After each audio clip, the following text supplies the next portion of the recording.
আজকের এই আয়োজন this organization বা আমাদের কিন্তু প্লেয়ার কথা একটু বলে এই সবাই আমরা সবাই জানি যে আমাদের রাজ্য সহ গোটা দেশে খেলাধুলার অনেক পরিবর্তন এসেছে। আমার আগে বক্তা যিনি তাই ওনার বক্তব্যের মধ্যে রেখেছেন আজ থেকে 30 বছর আগে মাঠগুলো শূন্য ছিল।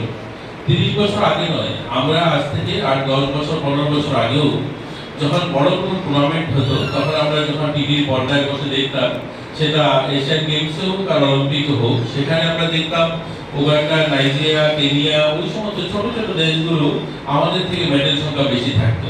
এখানে তার অভিজ্ঞতা অনেকেই আছেন যারা খেলাধুলা দেখতেন।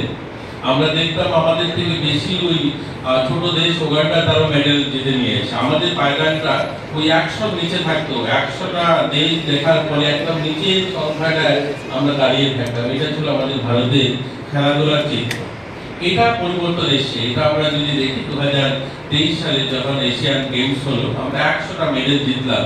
এটা স্বাধীনতা 77 বছর পর এটা হয়েছে যে ভারত বিদেশের মাটিতে একসঙ্গে 100টা মেডেল ভারতের ছেলেমেয়েরা জিতে এসেছে। আমরা দেখেছি যখন এই 2023-24 যখন পেরা হলো, সেখানেও 111টা মেডেল আমাদের ছেলেমেয়েরা জিতে এসেছে। এটা পরিবর্তন হয়েছে আমাদের ভারতে। আমাদের প্রধানমন্ত্রী বলছিলেন যে দেশ স্বাধীনতা 75তম বর্ষপূর্তি উপলক্ষে যখন বক্তব্য রাখছিলেন, তিনি বলছিলেন আমাদের ভারতকে আবার বিশ্বগুরু, অর্থাৎ আমরা শ্রেষ্ঠত্বের ওই কবি অতুল প্রসাদ সেনের ওই লাইনটা, ভারত আবার জগৎ সভায় শ্রেষ্ঠ আসন লবে, তার জন্য আমাদের মূল মন্ত্র হবে আমাদের যুব শক্তি, আমাদের যুবদের যে ট্যালেন্ট, সেটাকে আমরা আমাদের তাদের প্রতিভা, সেটাকে আমাদেরকে কাজে লাগিয়ে আমাদের দেশকে শ্রেষ্ঠত্বের আসনে নিয়ে যেতে হবে। আর আমরা যদি শুধু ট্যালেন্ট, শুধু খেলাধুলা এরকম না, সার্বিকভাবে স্কিল আমাদের মধ্যে যে রয়েছে, আমাদের মধ্যে যে উৎপাদনশীল ক্ষমতাগুলো রয়েছে, সেগুলোকে আরো বাড়ানো। তো আমরা দেখেছি আমাদের রাজ্যের ছেলেমেয়েরাও কিন্তু আজ এখানে সামনে বসে আছে, আমাদের ভালো লাগছে। যেমন আরশিয়া বসে আছে, আরাধ্যা বসে আছে, অভিজিৎ বসে আছে, রিপুল বসে আছে, যারা আমাদের রাজ্যের নাম উজ্জ্বল করেছে, গোটা দেশের সামনে তুলে ধরেছে। আমরা দেখি আমাদের ভালো লাগে। এখন যখন আমরা একটা সময় বাইরে যখন যেতাম, মানুষ জিজ্ঞাসা করতো, দাদা আপনি কোথা থেকে এসেছেন? আমরা বলতাম আগরতলা। अच्छा আগরতলা ये कहाँ पे? ये वेस्ट बंगाल के कोई सिटी नहीं है, ये त्रिपुरा की राजधानी। अच्छा ये आप गुवाहाटी से जाते हैं?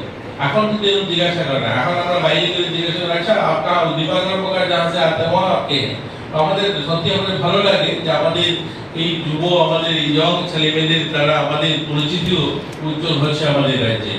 আমরা আমাদের সরকারের দ্বারা অনেকগুলো নতুন করে ইনফ্রাস্ট্রাকচার ডেভেলপমেন্ট, আমাদের খেলার পরিকাঠামো উন্নয়ন, সেগুলো আপনারা দেখছেন। সেগুলো নিয়ে আমার খুব আলোচনা রাখার খুব একটা প্রয়োজন আছে বলে মনে হয় না।